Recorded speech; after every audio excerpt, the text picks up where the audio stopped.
Hello guys, I am going to prepare a video lecture on Indian economy in which I will try to cover all the chapters of Indian economy. In this lecture I am referring Indian economy of Ramesh Singh, okay, and there is around 21 chapters in it and I am trying to cover all the chapters. So what is in this chapter?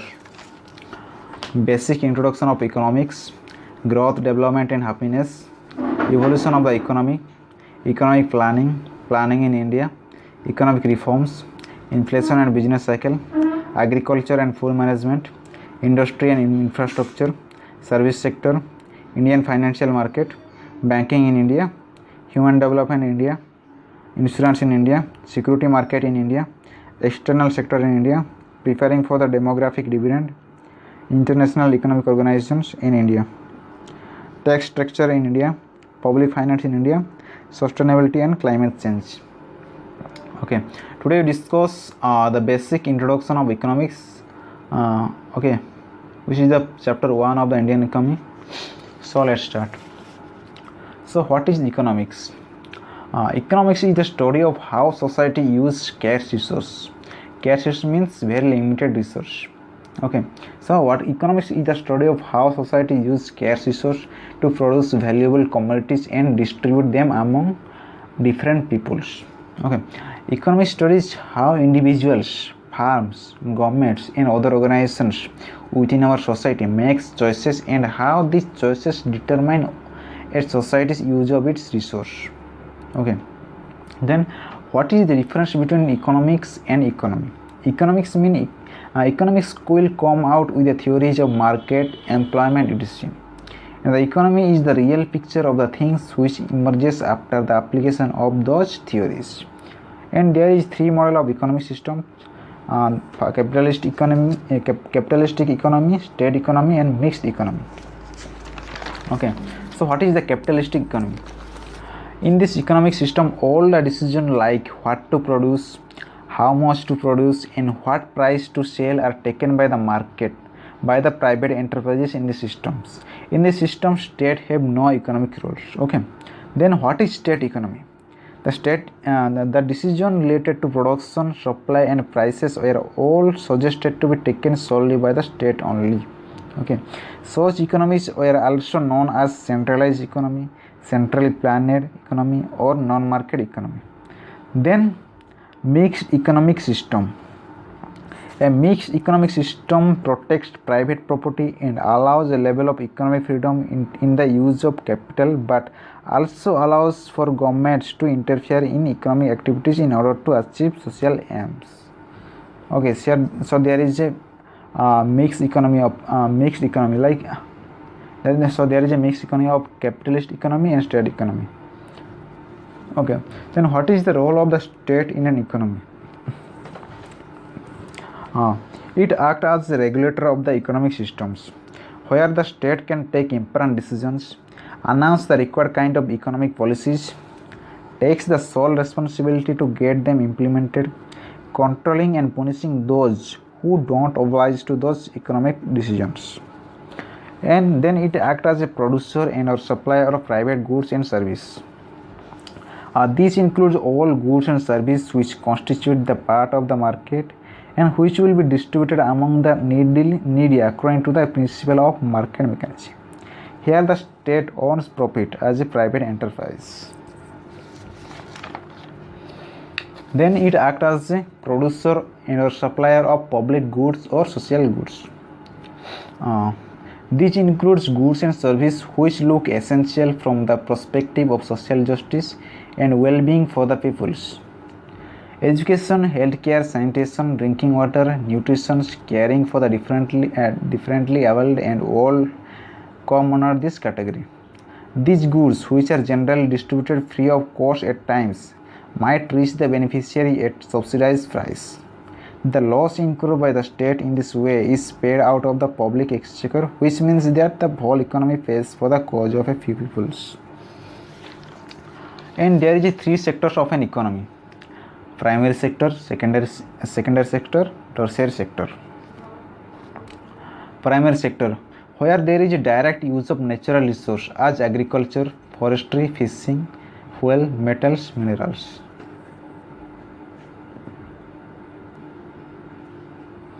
Secondary sector, which is also known as manufacturing sectors, which uses the produces of the primary sector as its raw materials.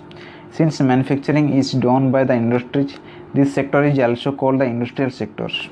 Examples: production of bread and biscuits, cakes, automobiles, textiles. Then tertiary sector. This sector are also called as service sector. It provides services like education, banking, insurance, transportation, tourism, etc. Okay. Then there are also three types of economics: agrarian economy, industrial economy, service economy. An economy is called agrarian if its share of the primary sector is 50% or more in the total output of the economy. Industrial economy, if the secondary sector contributes 50% or more to the total produce value of an economy, it is an industrial economy. Service economy, if the share of the tertiary sector is 50% or more in the total output of the economy, then it is called service economy. Then what is national income? Economic level is the most commonly used tool to determine the well-being of and happiness of nations and their citizens. As income of a single person can be measured, it can be measured for a nation and the whole world. Then 4 ideas to calculate national incomes: GDP, gross domestic product; NDP, net domestic product; GNP, gross national product; NNP, net national product. So what is GDP?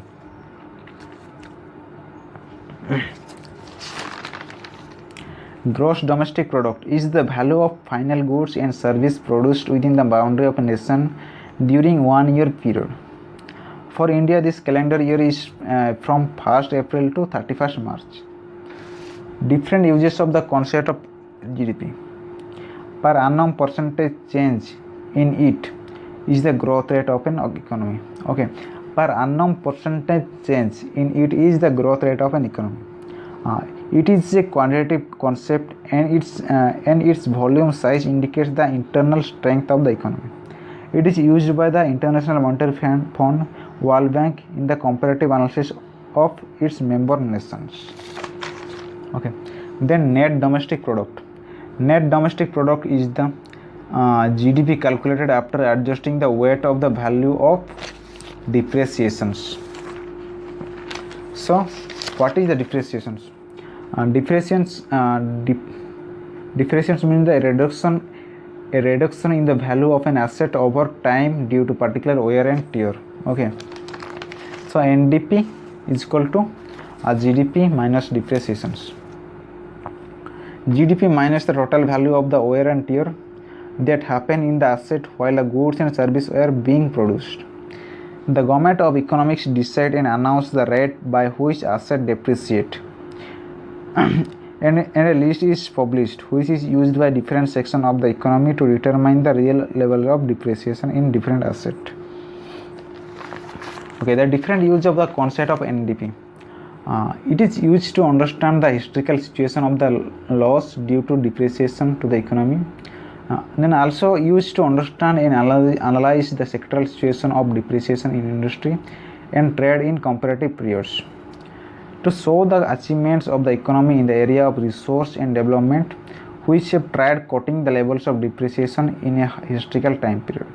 Then what is gross national product? The normal formula is GNP is equal to gross national product is equal to GDP plus income from abroad, but it becomes GNP is equal to GDP plus minus income from abroad in the case of India.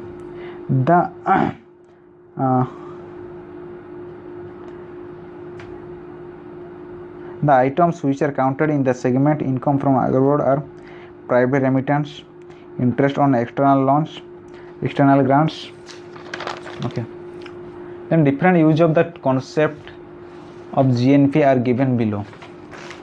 This is the national income according to which the International Monetary Fund ranks the nation of the world in terms of volumes and purchasing power parity (PPP). It indicates towards the internal as well as the external strength of the economy. It enables us to learn several facts about production, behavior, and pattern of an economy, such as how much the outside world is dependent on its product and how much it depends on the world for the same. Then net national product, NNP. GDP plus NNP is equal to GDP plus income from abroad minus depreciation, or GNP minus depreciations. Depreciation means a reduction in the value of an asset over time due to particular wear and tear. Then different use of the concept of NNP. This is the purest form of the income of a nation. When we divide NNP by the total population of nations, we got the per capita income, PCI, that is income per head per year. This is the point where the rate of depreciation followed by the different nations make a difference. Higher the rate of depreciation, lower the PCI of the nations. Then what is cost and price? While calculating national income, the issues related to cost and price also needs to be decided. Basically, there are two sets of cost and prices, and an economy needs to choose at which of the two cost and two price it will calculate its national income. Cost. There is two type of cost: factor cost and market cost. Basically, factor cost is the input cost the product has to incur in the process of producing something, such as cost of capital, that is cost of capital, that is interest on loans, raw materials, labor, rent, power, etc. This is also termed as factory price or production cost price. While the market price is derived after adding the indirect tax to the factor cost of the product, it means the cost at which the some goods reach the market, that is showrooms. Adding indirect tax to the factor cost. Okay, then price.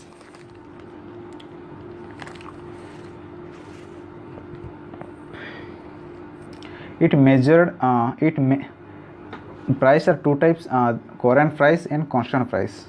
Current price, it measures GDP, inflation, asset price using the actual price we notice in the economy. Current price makes no adjustment for inflations. Constant price adjusts for the effect of inflations. Using constant price enables us to measure the actual change in output. Then there is taxation. While accounting calculating national income, the tax, direct and indirect, collected by the government needs to be considered.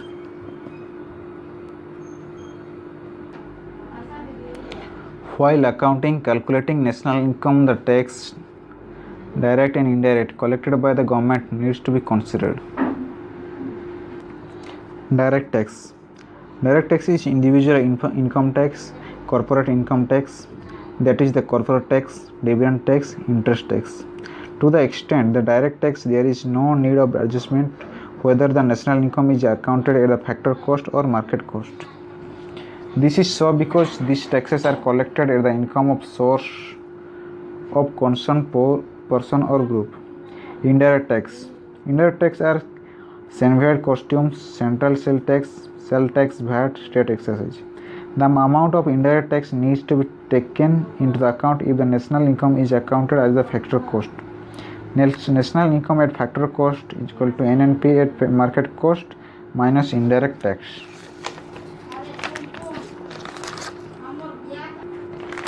This is because indirect taxes have been added twice, once at the point of people groups who pays these taxes from their disposable income while purchasing things from the market, again at the point of governments as their income receipts. Similar to the indirect tax, the various subsidies which are forwarded by the government needs to be adjusted while calculating national incomes. Subsidies are added in the national income at market cost to derive the national income at factor cost.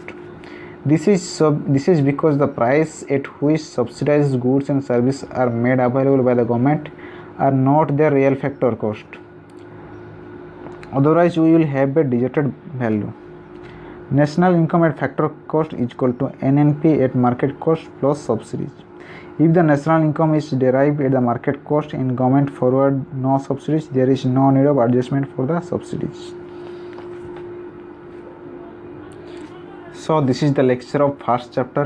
In the next session we discuss second chapter. Okay, so please subscribe it for upcoming lecture.